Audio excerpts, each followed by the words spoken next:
सहजयामो आदिवासी जंगल रखवाला रे।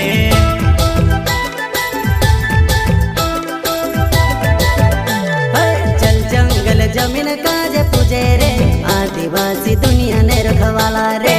बाप देव खतरी काज पूजे रे आदिवासी सबसे निराला रे।